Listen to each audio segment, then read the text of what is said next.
Some songs don't just play. They reach back and pull a piece of you with them. Today, we're counting down 15 songs from the 1960s that still have the power to bring tears decades later. As this countdown climbs, the comfort turns to longing, and by the time we reach number 1, you'll feel it all over again. 15, Snowbird. We open with something soft. Anne Murray closed out the decade with a song that feels like the first snowfall of memory. Quiet, clean, and impossible to hold on to.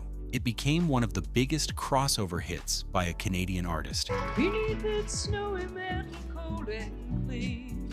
Carried by Murray's warm, unadorned voice and a melody that never overreaches. There's nothing theatrical here, no swelling strings demanding your tears. Instead, the song works by subtraction, stripping emotion down until only the ache remains. It captures a very specific kind of sadness, the kind tied to weather, to seasons changing without permission, to watching something leave before you're ready. Listening now, it plays almost like a postcard from a version of yourself that still believed things could stay simple. That innocence doesn't last long on this list. As the countdown moves forward, the softness starts to give way to something heavier, something that asks more of the listener than quiet comfort ever could. 14.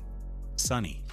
Bobby Hebb wrote this song in the rawest week of his life, grieving his brother's sudden death while the entire country reeled from President Kennedy's assassination. And yet what emerged wasn't a dirge. It was defiant brightness, a deliberate choice to reach for warmth in the middle of devastation. That contradiction is exactly why it still lands so hard decades later. The song became one of the most recorded tracks in popular music history. Sunny one so true, I love you. Covered by dozens of artists who all seem to understand its secret. Joy written in the shadow of grief hits differently than joy written in comfort. Every Sunny in that chorus carries a little weight underneath it, a little defiance. It's the sound of someone choosing hope, not because the pain is gone, but because the alternative is worse. And once you know the story behind it, you can't unhear that ache sitting quietly beneath the melody, no matter how many times the song insists otherwise. 13. To Sir with Love. Some songs say goodbye, and this is one of the purest examples the decade produced. Lulu recorded it as the theme for the film of the same name, and it became a #1 hit that captured something universal, the strange grief of outgrowing someone who shaped you. The lyrics aren't romantic. They're about gratitude, about a teacher, about the terrifying and beautiful moment when a student realizes their world has expanded beyond what that person can offer them. There's no anger in the farewell, only tenderness, which somehow makes it harder to sit with. Anyone who has ever left a mentor, a hometown, or a version of their own life behind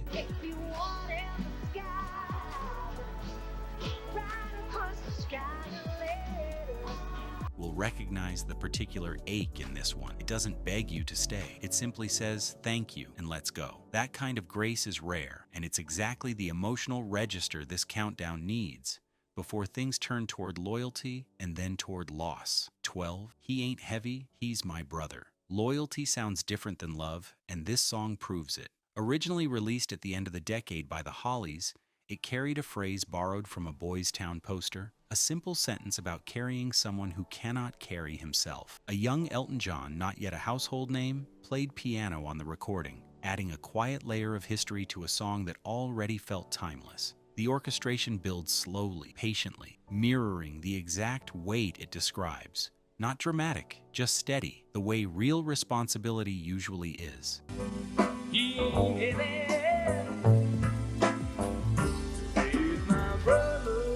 This isn't a song about romantic devastation. It's about the people we hold up without complaint, the debts we never expect to be repaid. When it plays now, most listeners find themselves thinking less about lyrics and more about specific people.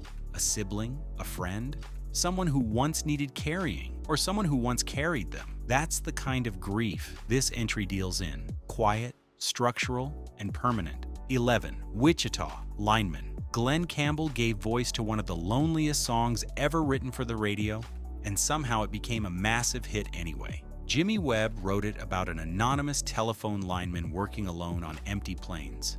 And what could have been a throwaway character study turned into one of the most aching character studies in American music. The genius is in what's left unfinished. The song ends mid-thought, mid-longing. I hear you singing in the wire.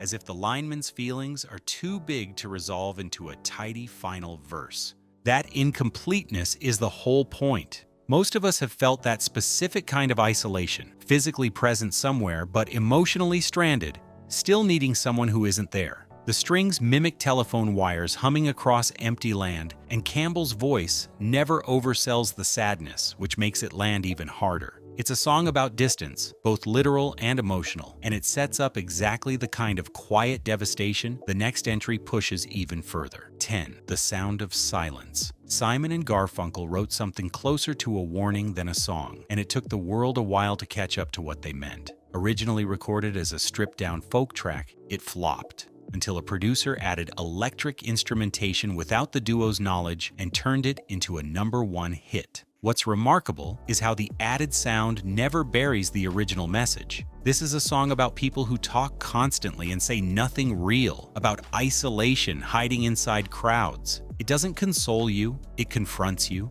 There's a coldness to the imagery, an almost prophetic bleakness that separates it from every comfort song on this list so far. Listening now, especially in a world even louder and more connected than the one it was written for, Split the night. The song feels less like nostalgia and more like an accusation that never stopped being true. From here, the countdown stops looking outward and starts looking at something closer to home. 9. Ode to Billie Joe Bobby Gentry built an entire hit single around a mystery she never explained, and that refusal to explain is exactly what makes it unforgettable. The song follows a family at dinner, casually discussing the suicide of a young man named Billie Joe McAllister, while something is thrown off the Tallahatchie Bridge that no one directly names. It became a #1 hit almost by accident, more Southern Gothic short story than pop song, and listeners have spent decades arguing over what really happened. But the plot twist isn't really the point. The devastation lives in the family's indifference. How easily tragedy gets passed around the dinner table like a side dish. How quickly life moves on around a hole that never closes. It's a song about grief nobody acknowledges out loud. And then she said, I got some news this morning from Choctaw. Which somehow makes it heavier than grief that gets to be spoken. That quiet horror sets the tone for the increasingly personal losses waiting in the top 8. 8. Both Sides Now. Written by Joni Mitchell but carried to the charts by Judy Collins, this song does something few others attempt. It grieves the loss of certainty itself. The lyrics move through clouds, love, and life from two opposing angles, young wonder against older disillusionment, and land on the devastating admission that understanding both sides When you go and if you care, don't let 'em know.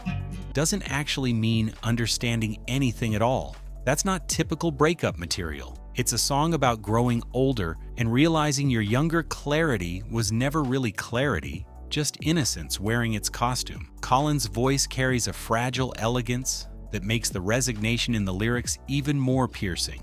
There's no bitterness here, just tired honesty, the kind that arrives only after enough disappointment has accumulated to earn it. Anyone who has lived long enough to look back on old certainties with a wince will feel this one directly. And once innocence is gone like this, there's no getting it back for the rest of the list. 7. Sittin' On, The Dock of the Bay. Otis Redding never got to hear this song become a hit. He recorded it just days before his death in a plane crash, and it was released posthumously, becoming the first single by a solo artist to reach #1 after the artist had already died. That fact alone changes how the song sounds. What was originally a meditation on stillness and uncertainty about the future becomes, in hindsight, something closer to a farewell nobody meant to write. Redding's voice carries none of his usual explosive soul energy here.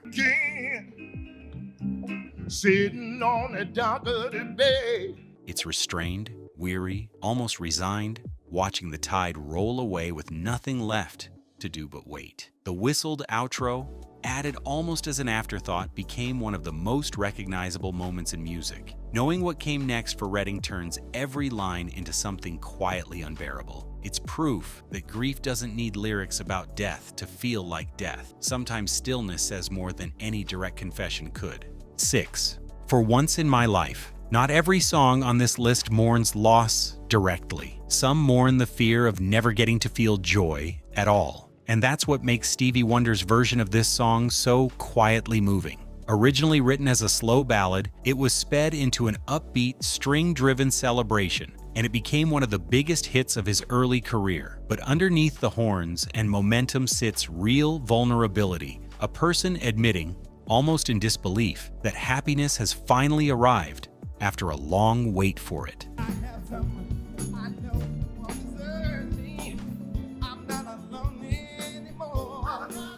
That gratitude is its own kind of heartbreak once you sit with it, because it implies just how long the waiting really was. Wonder's vocal performance sells every ounce of that relief, turning what could have been a simple pop song into something closer to survival. It's the rare entry on this list that ends in triumph rather than ache. But even triumph, once you've lived a little, can bring you to tears just as easily as sorrow. 5.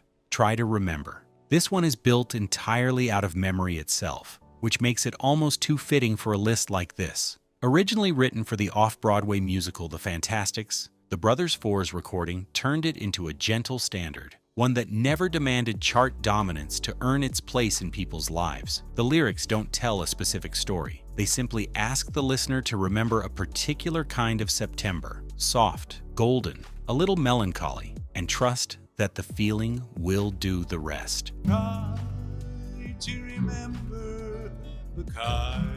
That's a difficult trick to pull off in 3 minutes, relying entirely on suggestion rather than narrative. But it works because everyone has their own September hiding somewhere, their own version of that specific ache the song is pointing toward. It doesn't tell you what to grieve, it just opens the door and lets you walk in on your own. From here, the list stops being gentle and starts confronting harder truths. 4. Society's Child. Janis Ian was a teenager when she wrote this, and it cost her far more than a typical song ever should. It told the story of an interracial relationship torn apart by social pressure, and its honesty made radio stations across the country refuse to play it. Leonard Bernstein eventually featured her performing it on national television, which finally pushed it into the charts. But the damage of the backlash had already been done to a girl barely old enough to drive. What makes the song devastating isn't just its subject matter,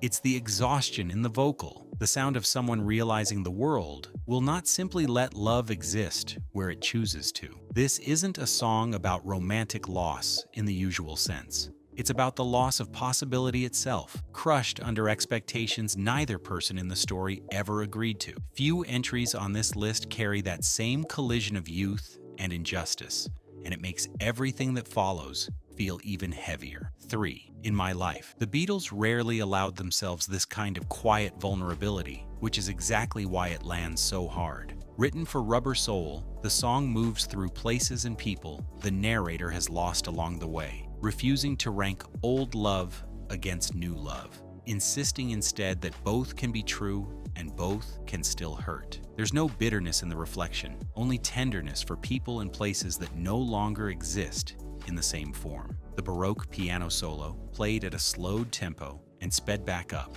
adds a strange, dreamlike quality that mirrors how memory itself distorts over time. This isn't a song about one specific loss.